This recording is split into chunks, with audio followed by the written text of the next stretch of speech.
आज का हमारा जो लेक्चर है जी वो वेक्टर्स के ऊपर है। चैप्टर नंबर 7, इसके एमसीक्यूज हम डिस्कस करेंगे। सबसे पहले है हमारे पास एमसीक्यूज नंबर 1 है। A vector whose initial and terminal point is same is called. तो जिसका टर्मिनल और इनिशियल जो है पॉइंट सेम हो उसे क्या कहते हैं? बता सकते हैं आप लोग? नल वेक्टर्स। नल वेक्टर कहते हैं। क्यों कहते हैं?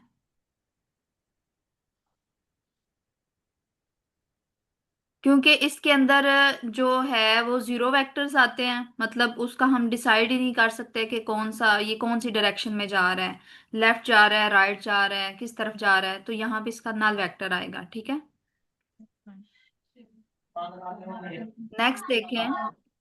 अगला है, if i minus 3j plus k and lambda i plus 6j-2 k are parallel then lambda क्या? ये अब उन्होंने इंफॉर्मेशन दे दी है कि अगर ये पैरेलल होंगे तो लैम्डा की वैल्यू क्या आ गई। जब दो वेक्टर्स पैरेलल हो तो हम कौन सी कंडीशन यूज करते हुए लैम्डा की वैल्यू निकाल देते हैं? जैसे आपका था कि अगर परपेंडिकुलर वेक्टर होंगे तो उनका dot product is equal to zero होगा, और अगर पैरेलल होंगे तो क्या चीज इक्वल टू जीरो होती है? बता सकती हैं आप लोग?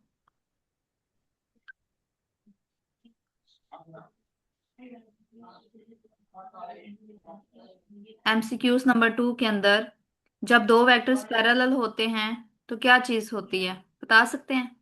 एक आपके पास ए वेक्टर है जो दिया गया है, I-3j प्लस के, और एक आपके पास बी वेक्टर है जो दिया गया है लैम्डा आई प्लस 6j-2 के। अब परपेंडिकुलर का तो हमें पता है कि ए वेक्टर, दो वेक्टर का dot product is equal to zero आ जाए तो वो हम कहते हैं कि वो परपेंडिकुलर है। तो पैरेलल के लिए क्या था?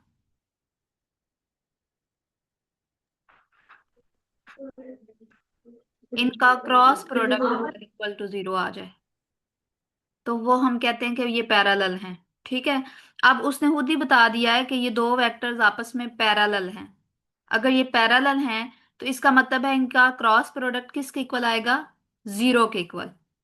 अब क्रॉस प्रोडक्ट निकालने का क्या तरीका होता है? हम लोग ऐसे मोड में आई, जे और के लिखते हैं। अब यहाँ पे पहले हमने आई वेक्टर्स के लिखने हैं कंपोनेंट्स। यहाँ पे 1 आएगा, यहाँ पे -j, और यहाँ पे 1। फिर इसी तरीके से यहाँ पे दूसरा वेक्टर्स के, बी वेक्टर्स के लिखने हैं लैम्डा। यहाँ पे आएगा 6, यहाँ पे क्या आएगा? -2। क्लियर है? और इस इक्वल टू जीरो रखते हैं क्योंकि खुद उसने कहा है कि ये पैरेलल है। ये समझ आ रही है इस बात की? अब यहां से हमने आई वेक्टर का निकालना है। आई का जब निकालेंगे तो इसको और इसको हमने छुपा देना है, तो ये वाला चीज आपके पास बनेगी। इसको भी मैं ऐसे चले लिख लेती हूँ, -3 1 6 -2। ठीक है, इसी तरीके से -j, इसके अंदर इसको और इसको छुपाएं तो 1 1 लैम्डा और -2। ठीक है, फिर इसी तरीके से इसको k को करेंगे तो यहाँ पे 1 -3 लैम्डा और 6। ठीक है, और इज इक्वल टू जीरो।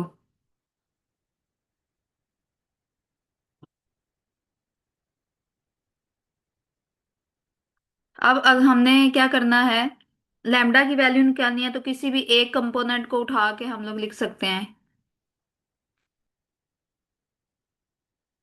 यहाँ पे इसको हम रिमूव करते हैं ना। यहाँ तक समझ आ गई आपको?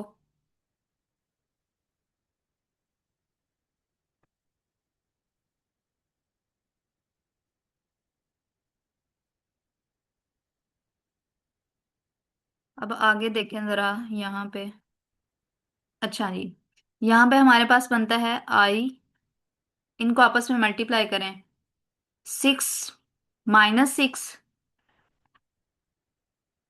फिर आगे है जी -j, इसको जब करेंगे -2 माइनस लैम्डा, और इसी तरीके से प्लस के जब करेंगे तो 6 plus 3 lambda is equal to 0। अब 0 को 0 i plus 0 j plus 0 k भी आप लिख सकते हैं।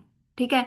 तो हमने क्या करना है, कंपेयर करने हैं कोफिशिएंट, हमें लैम्डा की वैल्यू चाहिए, तो यहां से हम क्या करते हैं, इसको कंपेयर कर लेते हैं। Minus into -2 minus lambda is equal to 0। तो ये -2 minus lambda is equal to 0 और लैम्डा इज इक्वल टू -2। यहाँ से इसकी निकल आई, चाहे आप इसको उठा के कंपेयर कर लो या इसको उठा के कंपेयर कर लो, दोनों से आपकी लैम्डा की वैल्यू जो आएगी वो -2 आएगी। अगर इसको कंपेयर करें हम के कंपोनेंट उसके कोफिशिएंट के साथ, तो ये देखें 6 plus 3 lambda is equal to 0। तो आप 6 को उस तरफ ले जाएं, 3 लैम्डा इधर ही रहेगा -6। अब लैम्डा इधर ही -6 से 3 डिवाइड हो जाएगा, तो लैम्डा की वैल्यू क्या आई है, -2। दोनों तरह से आपकी वैल्यू क्या आई है लैम्डा की, -2। आपको मेरी आवाज आ रही है?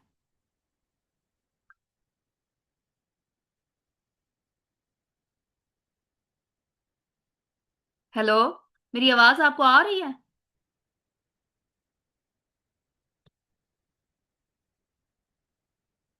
रोल नंबर 259, आपको मेरी आवाज आ रही है बच्चे?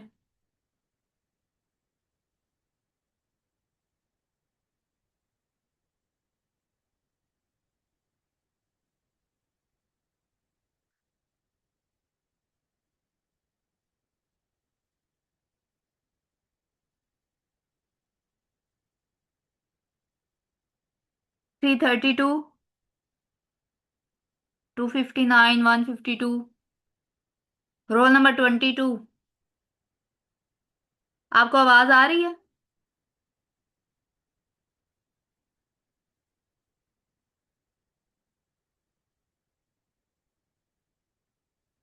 चले हम नेक्स्ट फिर करते हैं, हमारा एमसीक्यूज नंबर जो है वो 3, उसको सॉल्व करते हैं हम लोग।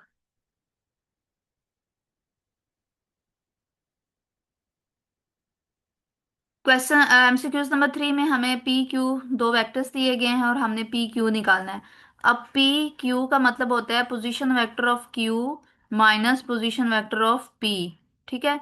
तो पहले क्यू के कंपोनेंट्स हम लिखने हैं 6 और -2, माइनस और फिर पी के लिखने हैं 2 और 3। अब 6 - 2, फर्स्ट कंपोनेंट को फर्स्ट के साथ, और -2 -3। ठीक है। तो यहाँ पे आएगा 4 और -5। ये आपका P और Q का आंसर आएगा, यानी कि 4i - 5j। यहाँ पर 4i - 5j जो है वो आपका एमसीक्यूज नंबर 3 का सी बनता है। नेक्स्ट देखें, the position vector of a point. अब इस पॉइंट को पोजीशन वेक्टर में लिखना है, यानी कि आई जे के में लिखना है। तो पहले फर्स्ट कंपोनेंट एक्स एक्सिस पे आई होता है, वाई एक्सिस पे जे और जी एक्सिस पे के होता है। तो इसको हम लिख सकते हैं -i +2j +3k। तो यहाँ पे आपका जो आंसर होगा वो बनेगा ऑप्शन बी। ठीक है। नेक्स्ट देखें, if position vector of A is equal to A और position vector of B is equal to B, then A B. जैसे ये किया सेम ऐसे ही करना है। आपने ए बी है तो उसका पहले position vector of B minus position vector of A आएगा। तो ओ बी जो है वो हमें दिया हुआ है बी और -a। ठीक है। तो यहाँ पे बी -a जो है वो ऑप्शन डी है आपके पास। Next, yes ma'am. A vector with magnitude 1 is called. ऐसा वेक्टर जिसका मैग्नीट्यूड 1 हो उसे क्या कहते हैं? Unit vector. हाँ जी, यूनिट वेक्टर कहते हैं। आगे है जी, the unit vector of this. इसका यूनिट वेक्टर क्या होगा? यूनिट वेक्टर कैसे निकालते हैं?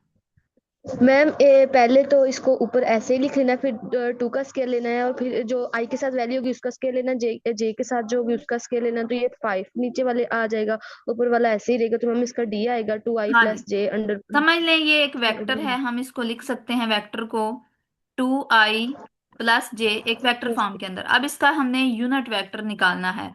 तो पहले ए वेक्टर और ए वेक्टर का मैग्नीट्यूड लेते हैं। ठीक है। ये इसका फार्मूला होता है। तो पहले हमारा ए वेक्टर क्या है, 2i + k वेक्टर, और नीचे हमने इसका मैग्नीट्यूड जो होता है वो बेसिकली उसके आई जे के जो कोफिशिएंट होते हैं उनका स्केयर लेके करना होता है। तो 2 का स्केयर 4 + 1 का स्केयर 1। तो आपके पास 2i + k और √5 आएगा, और इसका हाँ ऑप्शन सॉरी, कौन सा ट्रू बनता है आपके पास? डी वाला। डी। Yes ma'am. ठीक है। अब है नेक्स्ट आपके पास 8, जरा देखें।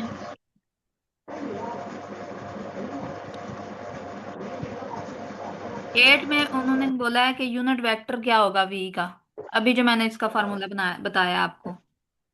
तो आपके पास मैम ये ए वाला आएगा, V V V vector vector और और उसका मैग्नीट्यूड, नीचे इसका ए ऑप्शन ट्रू मैग्नीट्यूड होगा। आएगा। ठीक है। आगे सेम यस है मैम। आपके पास वी वेक्टर और इसका मैग्नीट्यूड क्या होगा। मैग्नीट्यूड बेसिकली हमने ये जो कोफिशिएंट होते हैं उनका स्केयर लेकर स्केयर रूट लेना होता है। ठीक है ऐसे। अब इसका -1 का स्केयर, फिर और -2 -2, का स्केयर, -2 का स्केयर, -3 का -3 स्केयर, का स्केयर। तो 1 मैम ये प्लस अंडर 4 रूट प्लस 14 आ 9, जाएगा। तो √14। तो इसका ऑप्शन कौन सा आएगा ट्रू? सी। ठीक है। सेम आपने इसको भी ऐसे ही करना है। वी है तो इसका भी आपने सेम ऐसे ही करना है जी, अंडर रूट में इसका जब लेंगे स्केयर, जब हम -√3/2 का स्केयर लेंगे, तो ये स्केयर और स्केयर रूट कट जाएगा, और इसके ऊपर जब स्केयर आएगा तो ये पॉजिटिव हो जाएगा, क्योंकि स्केयर का मतलब इन दोनों का है ना। -1 के ऊपर भी स्केयर है और √3 के ऊपर भी स्केयर है। ठीक है। ये चीज है। तो ये पॉजिटिव और ये इसका कट जाता है, तो ये 3/4 आएगा, इधर आएगा 3/4। फिर प्लस, जब यहाँ पे हम इसका लेंगे तो 1/4 आएगा। ठीक है। तो ऊपर जब डिनोमिनेटर सेम हो तो नोमिनेटर को ऐड करते हैं, 3 + 1/4, तो ये 4/4। बाई और आंसर फोर क्या ये आएगा? कट 1। जाएगा, ये वन, वन आ जाएगा। ठीक है। इसी तरीके से आपके पास 11 है जी, if V is a vector, अगर आपके पास V any vector then vector of magnitude 5 opposite to V vector. अब उसने बोला है उसका मैग्नीट्यूड कभी भी जो है वो चेंज नहीं होता, जितना होता है उतना ही रहता है। अगर वो ऑपोजिट कह रहा है 5 का, तो इसका मतलब है कि उसकी जो डायरेक्शन है वो चेंज है। अगर वो पॉजिटिव इधर बता रहा है तो वहां पे वो क्या होगा? नेगेटिव होगा। ठीक है। तो आपका 5 ऑपोजिट जो है वो फिर -5 वेक्टर आएगा। ठीक है, उसका बस डायरेक्शन नेगेटिव चेंज होगा। करके बताना होता है। देखो ना, यस जैसे हम डिस्टेंस मैम, को कह माइनस देते हैं, हम 5। नेगेटिव और पॉजिटिव उसकी सिर्फ डायरेक्शन को शो करवाता है, वरना डिस्टेंस तो सेम ही रहता है आपके पास। आगे है जी लेंथ ऑफ द वेक्टर, इसकी लेंथ क्या होगी? लेंथ से मुराद यही है कि आपका मैग्नीट्यूड। ठीक है। तो इसका आपने क्या करना है? मैग्नीट्यूड निकालना है। अंडर रूट में पहले -1 का स्केयर तो 1, फिर +2 का स्केयर 4, फिर +2 का स्केयर 4, तो √9 आएगा, तो इसका आंसर 3 आएगा फिर जब आप लेंगे तो। ठीक है। इसी तरीके से फिर इसका भी मैग्नीट्यूड निकालेंगे। अब इसका मैग्नीट्यूड, मैग्नीट्यूड, लेंथ, नॉर्म, ये सारी एक ही बात है। ठीक है। अब यहाँ पे देखें जरा, अब यहाँ पे भी मैग्नीट्यूड है, ये मैग्नीट्यूड वाले कर लेंगे ना आप। आगे लेंथ, लेंथ में भी आपने क्या निकालना है? लेंथ में अगर कह दिया जाए कि लेंथ निकालें किसी भी वेक्टर की, तो क्या निकालना पड़ेगा आपको?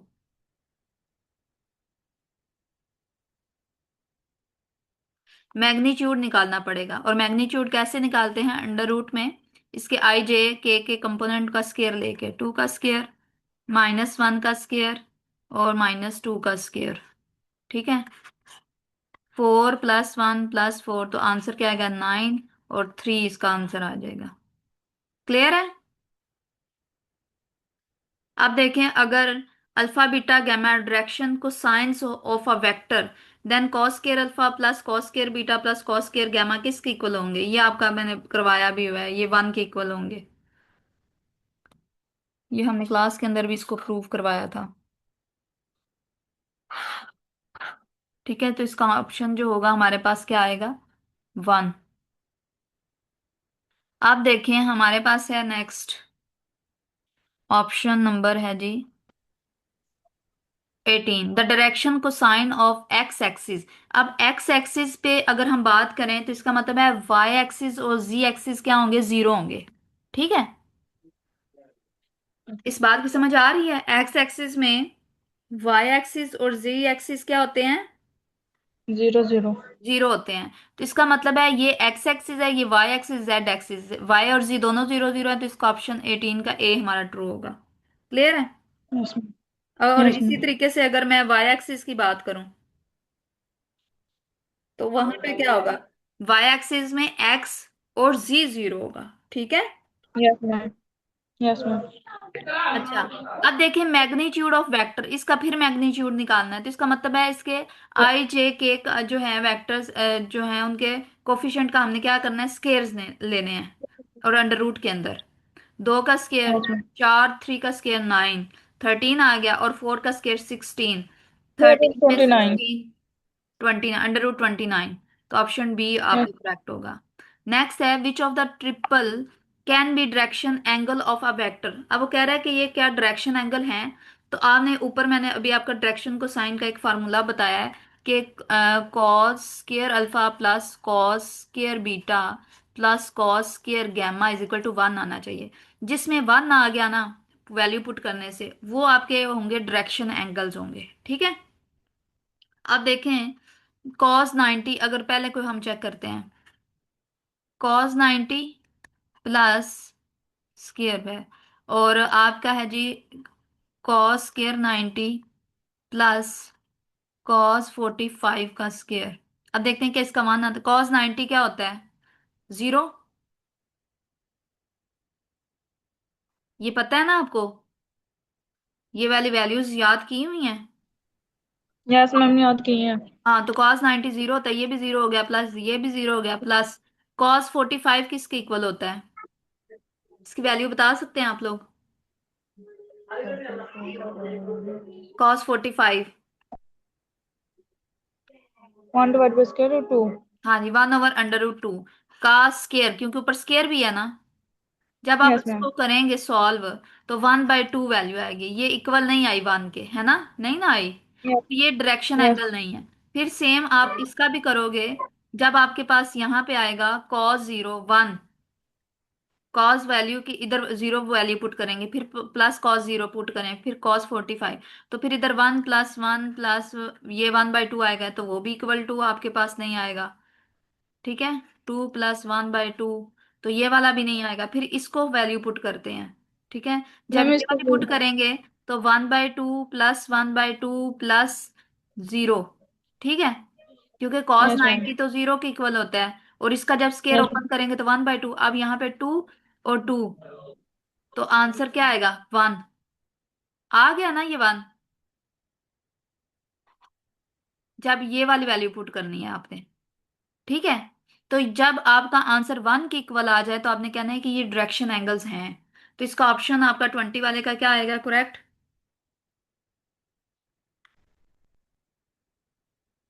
इस मैम वाला, 45 सी आएगा इसका। हाँ जी, ये समझ आ गई है ना, आपने बस वैल्यू पुट करनी है, जिसका आंसर इक्वल यस 1 आ मैम। जाए उसको कहना है कि ये डायरेक्शन एंगल हैं आपके।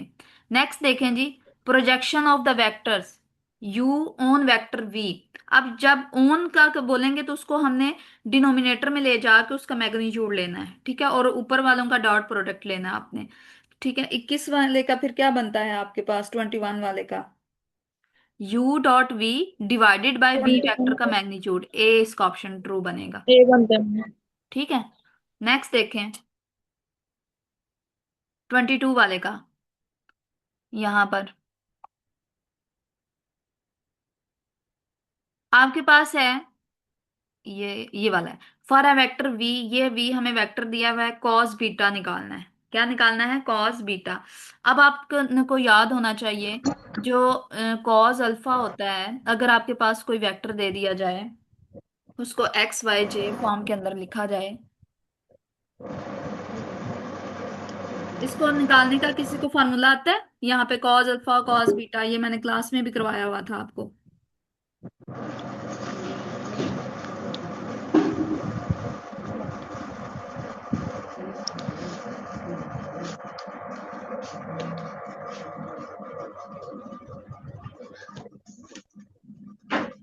कॉस अल्फा आपने किया था x/r, कॉस बीटा आपने किया था y/r, और कॉस गैमा जो था वो किया था z/r। और आर आपके पास क्या था, मैग्नीट्यूड था। आपके पास कोई मैग्नीट्यूड वेक्टर था दिया जाता तीनों था। का। ठीक है, आर में आपके पास कोई एक वेक्टर दिया जाता था, एक्स आई प्लस वाई जे प्लस जी के। ठीक है, तो आर में उसका मैग्नीट्यूड आपने जो था, आर बेसिकली क्या था, मैग्नीट्यूड था ये x square plus y square plus z square. ठीक है, और यहाँ पे एक्स वाई ये वाले कंपोनेंट को आप कॉस अल्फा के लिए एक्स वाला कंपोनेंट लिखते थे, और कॉस बीटा के लिए वाई वाला लिखते थे, और कॉस गैमा के लिए आप जी वाला लिखते थे। अब आपने कॉस बीटा निकालना है, तो इसका मतलब है आपने जे वाली वैल्यू ये वाला लिखना है ऊपर, कॉस बीटा के यस। लिए जे का कंपोनेंट लिखना है ना 3, और नीचे आपने क्या करना है, इस वी वेक्टर का पूरे का मैग्नीट्यूड लेके लिखना है। ठीक है, ये देखें, 2 का स्क्वायर 4, 3 का स्क्वायर 9, और 6 का स्क्वायर 36, -6 का लेना है ना। तो आपके पास जो आंसर आएगा यहाँ पर 3। अब 13 में 36 जमा करें, मैम ये 49 है, बन फोर्टी जाएगा। नाइन 37 और 49 किसका स्क्वायर होता है, 7 का, और का। स्क्वायर रूट कट गया, तो इसका ऑप्शन आपके पास करेक्ट क्या आएगा, सी। सी वाला। क्लियर है। इसी तरीके से अगर आपसे बोला जाता कि आप कॉस गैमा की निकालो, कॉस गैमा की, तो आपने ये वाला वेक्टर उठाना था, के कंपोनेंट ये -6, और नीचे आपके पास ये 7 आना था। ठीक है, क्योंकि उसका -6 मैग्नीट्यूड तो होता है। सबका सेम ही होता है। और अगर आपके पास कॉस अल्फा बोला जाता, तो फिर आपने आई वाले का कोफिशिएंट उठाना था, 2/7। 2/7। क्लियर है ये वाली चीज। Yes ma'am. ठीक हो गया। नेक्स्ट देखें, direction cosine of Z axis. अब जी एक्सिस के ऊपर एक्स और वाई क्या होंगे, हम जीरो होंगे। तो एक्स और वाई फर्स्ट दो कंपोनेंट ये डी वाले में हैं। ठीक है, यस मैम। अब है आई, सेम वेक्टर्स का डॉट प्रोडक्ट किसके इक्वल होता है, 1 के। 1 के, और अपोजिट का डॉट प्रोडक्ट किसके इक्वल होता है, 0 के। 0 के। अब 0 देखो के। आई के का कंपोनेंट 0 के, फिर आई जे का भी 0 के ऊपर, ये तो से अब बहुत ही आसान है ये वाले तो आप लोगों के लिए। Yes ma'am. अच्छा जी, ये के वाले डॉट प्रोडक्ट, इसका आंसर भी आपका 1 आएगा। ठीक है, अब नेक्स्ट 29 देखें जरा। 29, 29 में हमें दो वेक्टर्स दिए गए हैं, और बोला गया है कि ये दोनों वेक्टर आपस में क्या है, परपेंडिकुलर हैं, ये बता दिया उन्होंने। अगर परपेंडिकुलर है तो इसका मतलब है इनका डॉट प्रोडक्ट किसके इक्वल आएगा,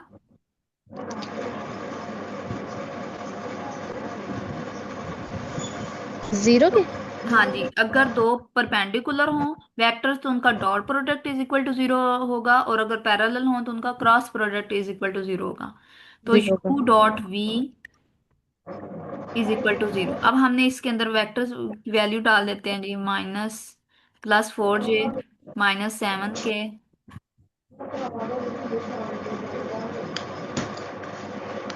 मैम इसको सिंपल कंपेयर करके भी एक्स की वैल्यू निकाल ली जा सकती है ना, आई वालों को आई वालों के साथ, जे वालों को जे वालों के साथ और के वालों को एक्स के साथ निकाल के। मैम मैंने ऐसे निकाली थी। हाँ जी, निकाली जा सकती है। वो मैं तो आपको इसलिए ये सारा बता रही हूँ क्योंकि ये शॉर्ट क्वेश्चंस में भी आ जाते हैं सवाल, तो वहां पे फिर आपको यस मैम। मसला ना बने सॉल्व करने में। ये सारी जो है ना, अपने अपने हाथ से सारा सही तरीके से सॉल्व करें, ताकि मसला ना बने कोई बाद में। अच्छा जी, 2i plus 6j plus x k, ठीक है, इज इक्वल टू 0। जब हम इसको करेंगे, 2i को 2i के साथ करेंगे, तो 2 2 जार 4। 4। ठीक है, फिर आपका +26 को इसके साथ, फिर -7x इज इक्वल टू 0। 0। ठीक है, अब इधर आएगा ये 28, सेवन आ एक्स जाएगा एक्स निकालना ये है, मतलब एक्स साइड पे कर लेंगे और 4 सब। आ जाएगा इसका आंसर। या ठीक है, 28। आगे है 4 जी, answer. The two non zero vectors A and B are perpendicular. अगर ये दोनों परपेंडिकुलर हों तो उनका डॉट प्रोडक्ट किसके इक्वल आएगा, परपेंडिकुलर हो तो इनका डॉट प्रोडक्ट 0 के इक्वल आएगा, डॉट पी इज ठीक इक्वल है। टू 0। अगर दो वेक्टर परपेंडिकुलर हों देन ए, ये भी सेम आपने क्या करना है, डॉट प्रोडक्ट जैसे मैंने एक्स की वैल्यू निकालनी है, ये भी आपने ऐसे निकालना है। आगे है जी, एंगल बिटवीन द वेक्टर्स। अब ये वहां यहाँ पे ना उन्होंने एक ही वेक्टर दे दिया है, ये वाली चीज, ये ऐसे नहीं, इसका ना दरम्यान में कुछ और भी वेक्टर होना चाहिए, तो हम कह सकते हैं कि इनके दरम्यान में कौन सा एंगल है दो वेक्टर्स के दरम्यान में। क्योंकि हम लोगों ने तो पढ़ा हुआ है ना, कॉस थीटा की वैल्यू यू डॉट वी, और यू मैग्नीट्यूड और वी मैग्नीट्यूड, ऐसे इसका दो वेक्टर्स के दरम्यान में हम बता सकते हैं ना। इधर कुछ यस मैम। मिसिंग है शायद। अच्छा ये वाला देखें, यहाँ पे देखें, the angle between the vectors, इन दो के दरमियान में एंगल क्या होगा हमारा। ये देखिए, एक को यू कह लें, एक को वी, पहले इन दोनों का प्रोडक्ट ले लेते हैं जी। टू का टू के साथ तो फोर, माइनस थ्री का थ्री के साथ करेंगे, और के साथ करेंगे तो -1। ठीक है। और इधर इनका मैग्नीट्यूड जब लेंगे, दो का स्केयर चार, थ्री का स्केयर 9, और वन का स्केयर 1, तो 14। और ये देखो यहाँ पे भी अंडर रूट, दो का स्केयर चार और इनका 1 1, तो 6 आ जाए, और ये वैसे कट के 0 हो जाएगा। यहाँ पे थीटा, और कॉस इनवर्स 0, और कॉस 0 किस पे होता है, 90 के ऊपर। 90 के ऊपर। ठीक है, तो इसका आंसर जो होगा वो डी आ जाएगा आपके पास। आगे है angle between the vectors makes with x axis. जब एक्स एक्सिस की बात करेगा तो इसका मतलब है दूसरा वेक्टर आपने जो लेना है ना, एक वेक्टर तो ये हो गया ना, और दूसरा जो वेक्टर लेना है वो ऐसे लेना है।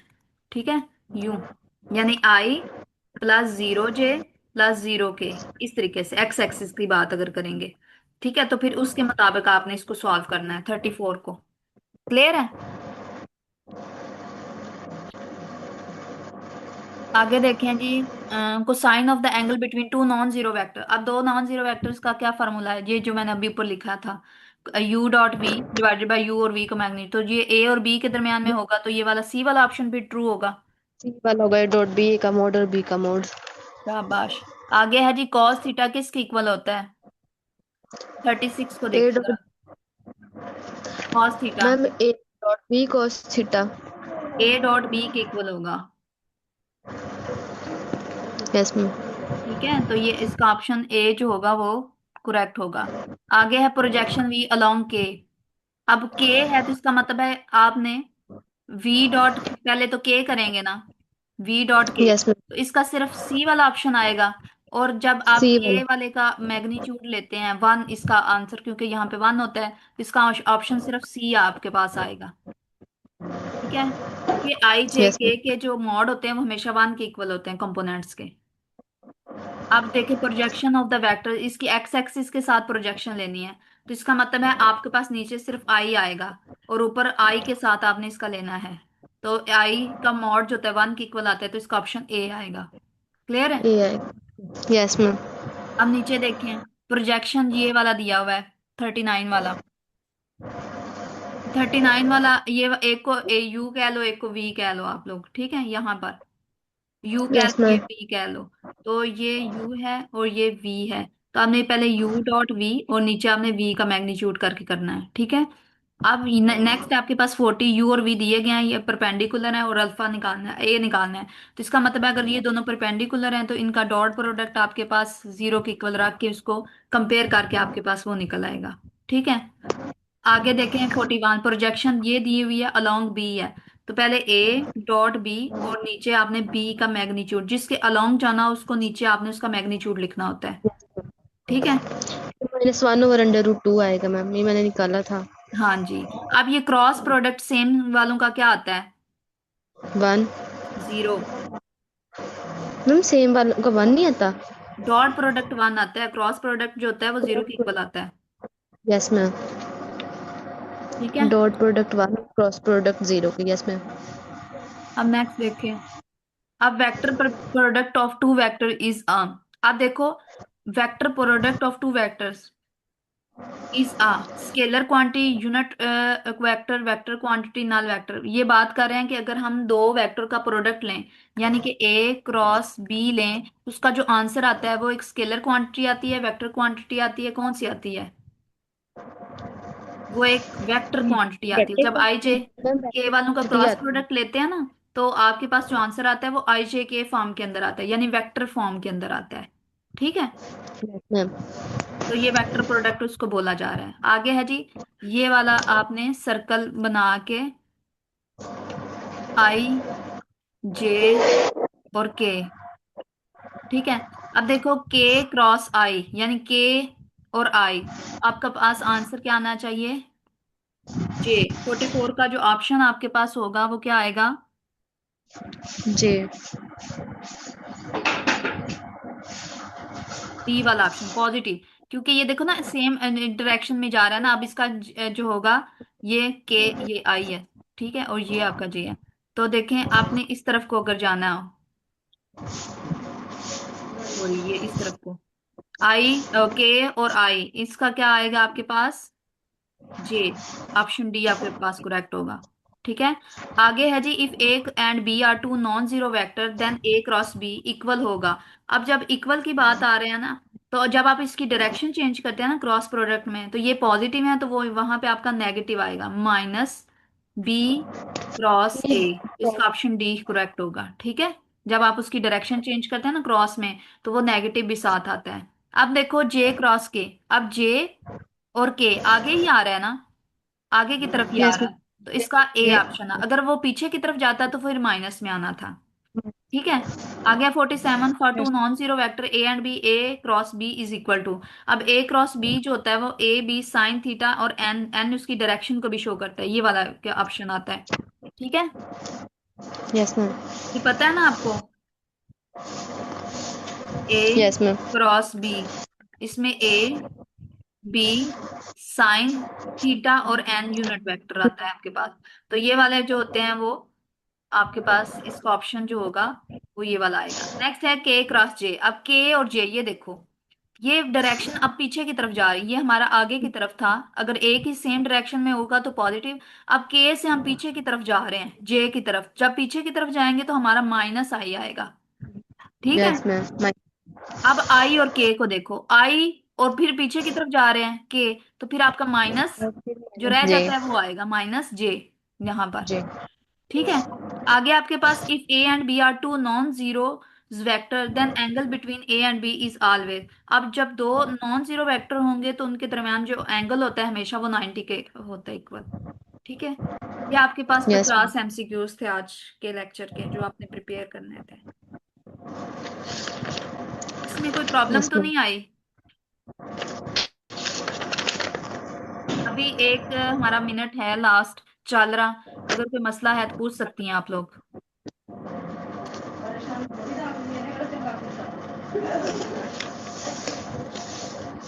मैम ये जो एमसीक्यूज नंबर 34 है वो कैसे बताया था आपने, ये वाला 34 वाला?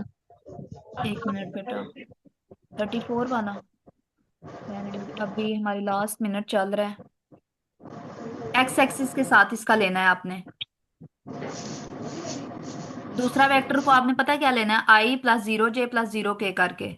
तो एक को ए कह दो, एक को बी कह दो, तो फिर ऊपर ए डॉट बी, और जो है नीचे ए का मैग्नीट्यूड और बी का मैग्नीट्यूड निकाल के आपने निकालना है इसको। Yes ma'am. यहाँ पे ऊपर ना A dot B, I A plus का zero magnitude. J plus zero के